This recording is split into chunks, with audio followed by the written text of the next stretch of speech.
Allô? Oui, Oui, bonjour. Bonjour tout le monde. Je crois que je suis maintenant dans un temps. Je voudrais saluer donc tout le monde et vous dire que, rappeler, en commençant cette présentation que Dieu est amour, et l'amour est à la base de son gouvernement, le bonheur de toutes ces créatures dépend de leur parfaite adhésion au principe altruiste de cette loi, de sa loi d'amour.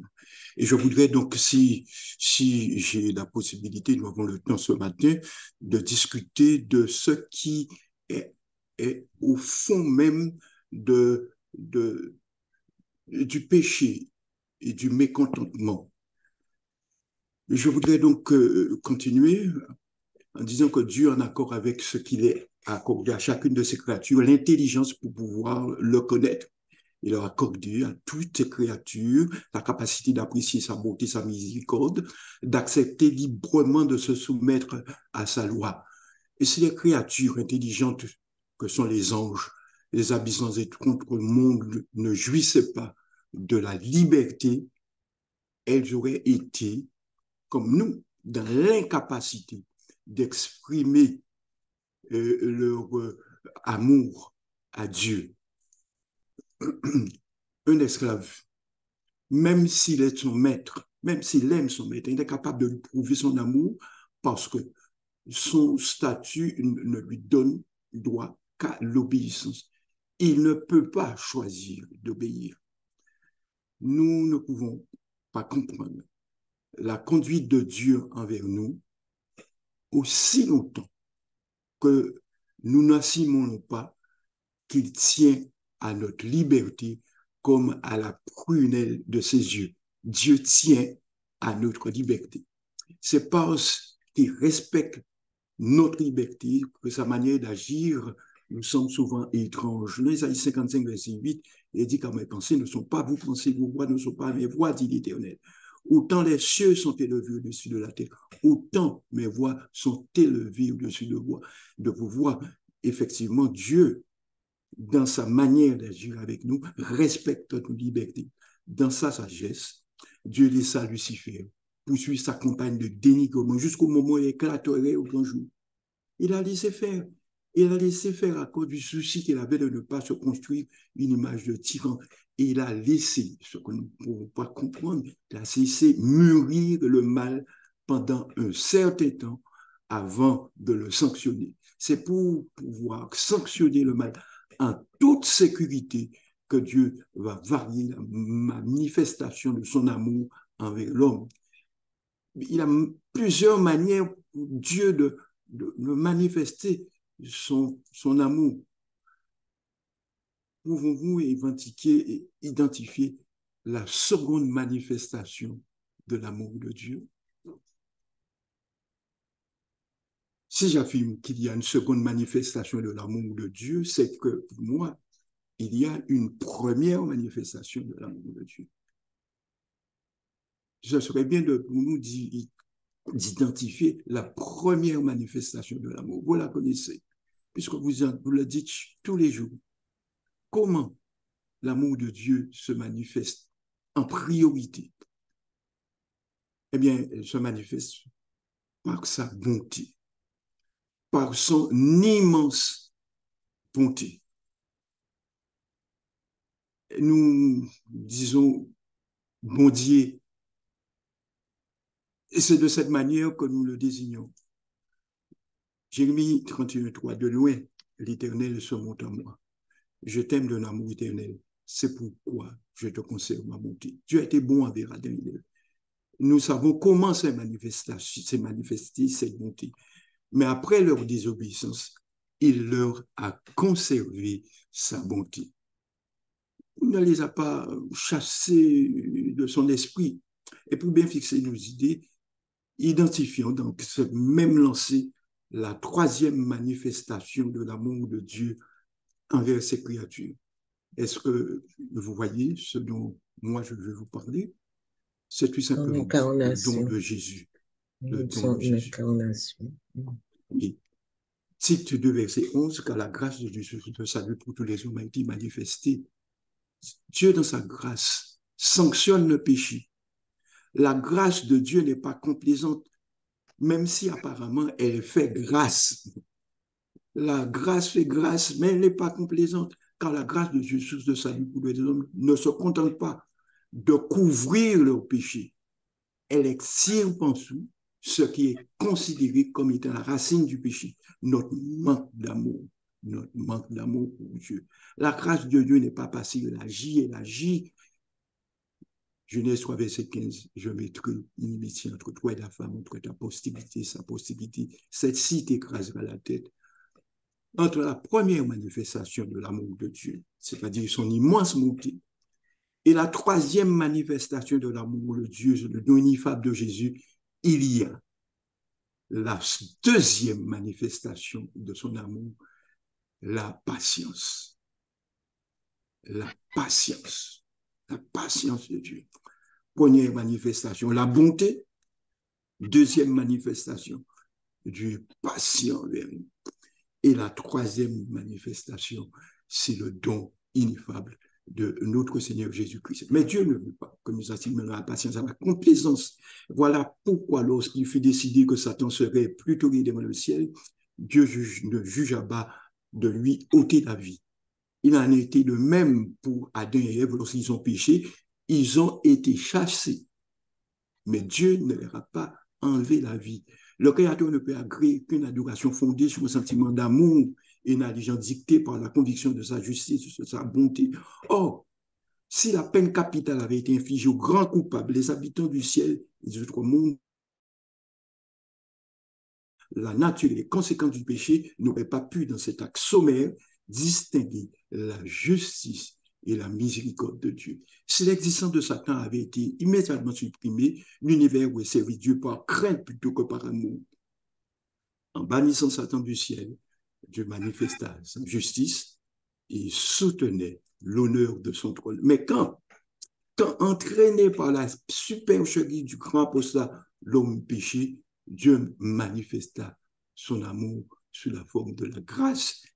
Il chassa le jardin d'Éden, ses enfants coupables, mais avec la promesse de Genèse 3, verset 15, dont on parlera certainement demain. Dieu donna ensuite la preuve irréfutable de son amour en livrant son Fils à la mort en faveur de l'espèce humaine. Dieu a tant aimé le monde qu'il a donné son Fils unique. C'est au calvaire que le caractère de Dieu se révéla. La croix prouve à l'univers tout entier la rébellion de l'univers n'était pas imputable au gouvernement de Dieu. Satan avait affirmé qu'en exigeant de ses créatures la soumission et l'obéissance, Dieu avait demandé un renoncement, quelque chose auquel il n'aurait pas consenti lui-même, c'était à la place de l'homme, et que Dieu ne recherchait que sa gloire personnelle. Or, chacun pouvait maintenant constater, grâce à l'amour qui se sacrifie à la croix, que pour sauver la nature, l'homme, le maître de l'univers, n'avait pas reculé devant le plus grand sacrifice. Le Fils de Dieu s'est humilié. Lucifer avait déclaré que si la loi était immuable, si chaque transgression devait être punie, tout transgresseur devait être jamais exclu de la faveur du Créateur. Il avait affirmé que les espèces humaines ne pouvaient être rachetées et qu'elle était par conséquent sa proie légitime, sa possession. Mais la mort de Jésus en faveur de l'homme était un argument irrésistible. La pénalité de la loi était tombée sur un être qui était l'égal de Dieu, laissant l'homme libre. Lorsque l'homme a péché, il n'était plus libre. Mais lorsque Jésus-Christ est mort pour lui, eh bien, la liberté de l'homme a été proclamée de nouveau et il est libre d'accepter la deuxième offre de paix. Ainsi, tout en demeurant juste, Dieu avait justifié ceux qui croient en Jésus-Christ. Tout en proclamant à l'univers l'immutabilité de la loi, la croix du calvaire affirme que le salaire du péché, c'est la mort. Ce cri du expiant, tout est accompli, a sonné le glas de Satan. l'issue du grand conflit séculaire qui était désormais décidé. Et l'extirpation du mal dans nos cœurs était assurée. Le Fils de Dieu est descendu dans la tombe afin que par son obéissance qu'il a conduit à la mort, à cause de son obéissance, afin que par son obéissance qu'il a conduit par la mort, qu'il a conduit à mourir, il a anéanti celui qui a la puissance de la mort, celui qui nous incite.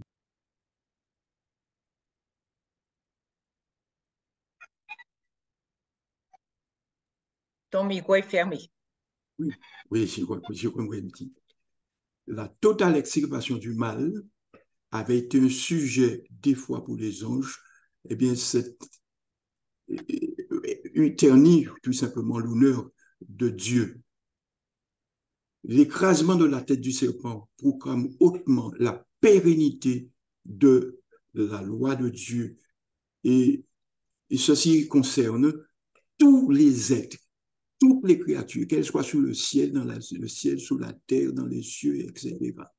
La victoire de Jésus sur la désobéissance rétablit définitivement la vérité de l'évangile éternel. Dieu est juste, sa loi ne peut pas, ne doit pas être transgressée. Il est clairement établi que les récriminations de Satan ne sont pas fondées. Et devant la loi, la croix de Satan, devant la croix, Satan a la bouche fermée, complètement fermée. Dieu a fait en sorte que grâce à la croix, le mal ne puisse jamais, jamais reparaître de nouveau. Il a fait cette dégradation, la détresse ne paraîtra pas deux fois. L'histoire de cette sombre révolte devait être pour tous les anges une sauvegarde perpétuelle révélant définitivement le caractère de la désobéissance et de son existence. Je vis un ange qui volait par le milieu du ciel ayant un évangile éternel. Maintenant, s'il nous reste quelques minutes, je voudrais que nous discutions un petit peu de ce qui fait qu'aujourd'hui, nous sombrons dans le péché. Qu'est-ce que vous pensez?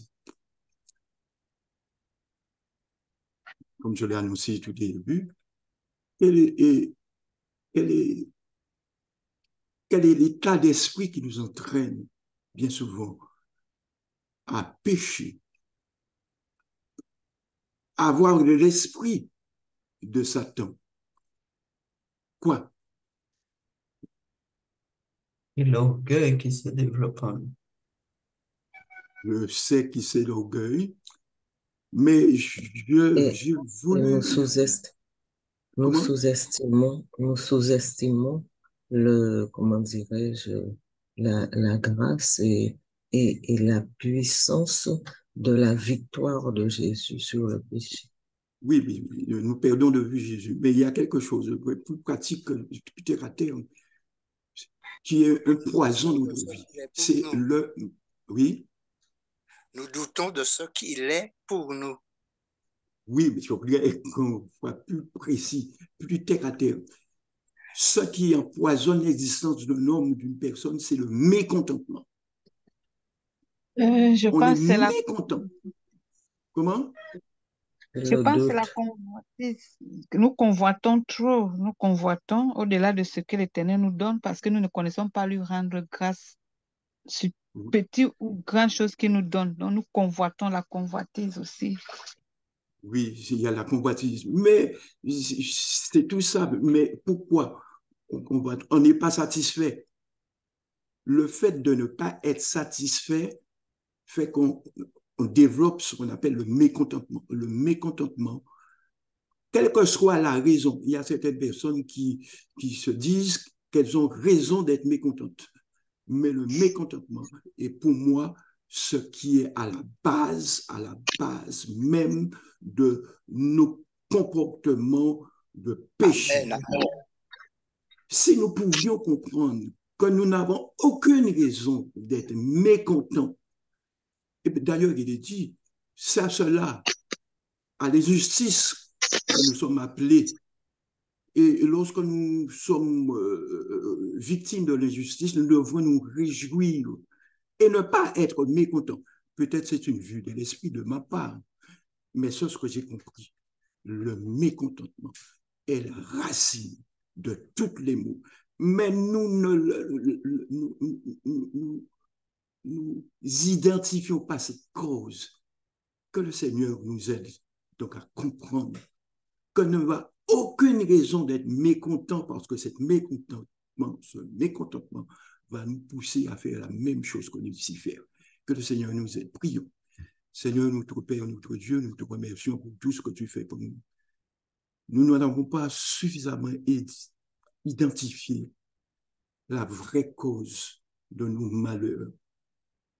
Si nous pouvions être contents dans l'état où nous sommes, nous passerions au-delà de quantité de problèmes. Seigneur, agis, ouvre-nous l'esprit, ouvre notre intelligence et que nous ciblons que notre ennemi, ce n'est pas celui qui est venu tort, mais c'est nous-mêmes, à cause du fait que nous n'apprécions pas ta bonté, ta miséricorde et ton amour. Que le Seigneur nous aide.